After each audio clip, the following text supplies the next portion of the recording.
নিমতলা শ্মশানে গেলে দেখবেন দাঁতের পোকা তুলছে, দাঁতের বিভিন্ন ধরনের চিকিৎসা করছে ঠিক এইভাবে এবং সম্পূর্ণ অবৈজ্ঞানিক পদ্ধতিতে। তবে এরা দাবি করে যে এরা নাকি এইভাবে দিনের পর দিন দাঁতের পোকা তুলছে এবং মানুষকে ঠকাচ্ছে। দাঁতের কি ভালো হয়? দাঁতে কি আছে? কি রোগ?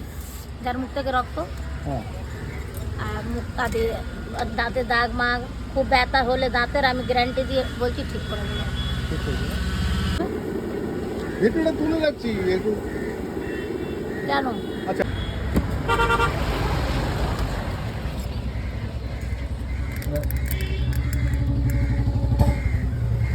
এটা প্রথমে বানিয়ে রাখতে হয়, তাই তো? ওই তো আছে, দেখছো না করা যায় গেল ওই যে দেখো আমার করে দিন। ওনার কি সমস্যা ছিল? ওনাকে জিজ্ঞেস করো না, আমি কি করে বলবো? ওনাকে জিজ্ঞেস ডাক্তারের কাছে এসছে না? হ্যাঁ, ডাক্তারকে তো বলেছে যে আমার এই সমস্যা হচ্ছে। সহজে গাছ না, তাই তো? ওইটাই আছে।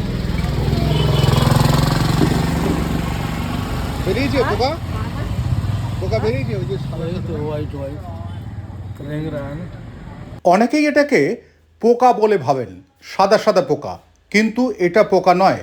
এটা ধূত্র ফুলের বীজ এইরকমভাবে গরম করে ফাটলে এবং সেটাকে টানলে এবং এর মধ্যে দিলে এই ধরনের পোকার মতো দেখতে লাগে।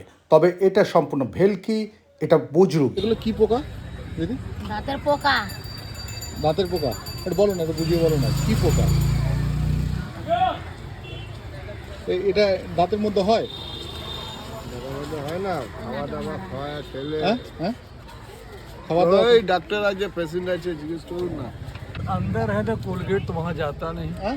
कोलगेट तो वहाँ पहुँचता नहीं, अच्छा। ब्रश नहीं पहुँचता, আচ্ছা, तो हो जाए। পোকা না? কি সমস্যা হচ্ছিল আপনার? वही दर्द करता था। दर्द कैसे था? अभी कम हुआ? कम हो जाएगा अभी तो, कम हो जाएगा ना? कितना बार आना पड़ेगा इधर? फिर आना होगा, फिर नहीं आना।